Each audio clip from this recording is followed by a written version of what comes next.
The night air hung heavy over the stretching ribbon of asphalt, a lone desert highway cutting through the barren silence. Beyond the reach of headlights, only shifting sand and distant mountain silhouettes remained. Every few miles, a flicker of something, faint, lingering, caught the driver's eye, reflecting like metal, but floating too high to make sense. The driver, a long-haul trucker named Michael, had seen strange things on night runs before: mirages, road debris, desert foxes. But this light wasn't a mirage.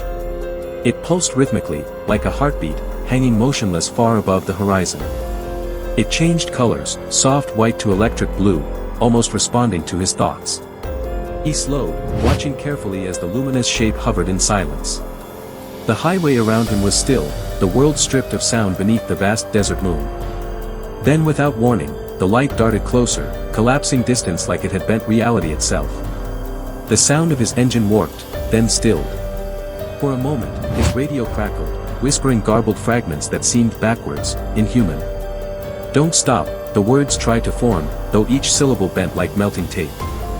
Michael froze, the air shimmered, pressure rising in his ears as though the atmosphere itself was folding inward. He slammed the accelerator, but the truck resisted, speedometer flickering wildly between digits like numbers in panic. Outside, the light split, not one, but several now, orbiting each other in slow deliberate motion. The desert stretched infinitely, time dissolved to a looping frame. Moments felt recursive. When he blinked, the same cactus appeared again and again beside the road, identical in form. He realized he wasn't moving forward at all, only trapped in a repeating slice of reality. Each time the lights blinked, the sky glitched, a pattern repeating like bad code. Somewhere between panic and disbelief, he pulled to the shoulder, heart hammering so hard his chest vibrated. The lights above him suddenly froze in perfect formation, like eyes aligning to examine him. That's when the temperature dropped, frost shimmered across the windshield although the dashboard read 80 degrees. Michael dared to open the cab door, boots crunching on gravel that twinkled under the strange light. No sound came from the desert, not even wind. When he looked up, the formation rearranged, 3 orbs forming a triangle. It reminded him of aircraft, but no aircraft could move like this. He raised his hand as if to wave, half in fear, half in curiosity. In response, the front orb blinked twice, like signaling recognition. A sudden rush of nausea hit him as static electricity crawled over his skin. The scent of ozone scorched the air, and colors bled too bright to comprehend. The radio blared again, words now coherent yet impossible. They spoke in his own voice.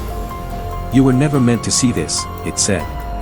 In the distance, he could see another truck, but eerily, it was his, same color, same license number, parked identically ahead. He stepped forward cautiously, crunching through sand that seemed to absorb his footprints before they formed.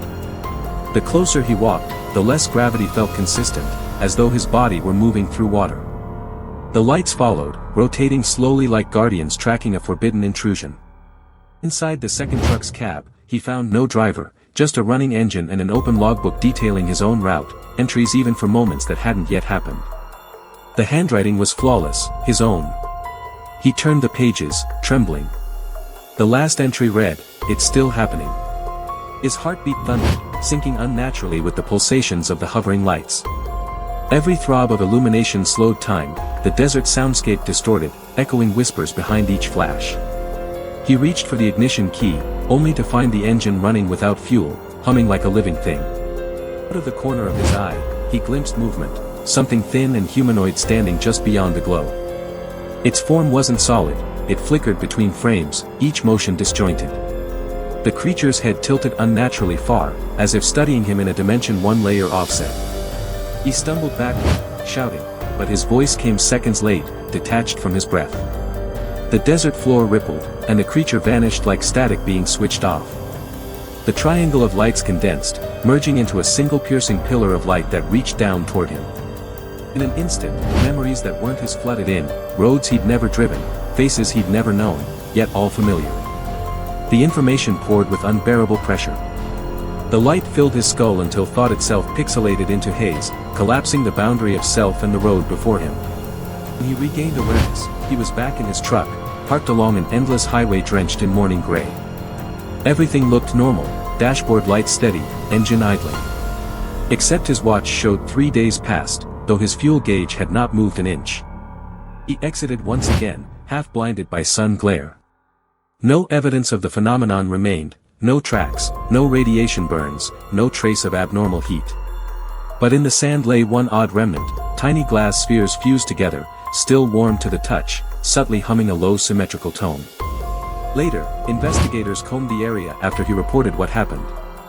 They found no spheres, no disturbance, not even his own tire marks. The official report classified the incident as exhaustion-induced hallucination. Yet his recorded dashcam footage flickered with the same blinding light patterns before abruptly cutting to static.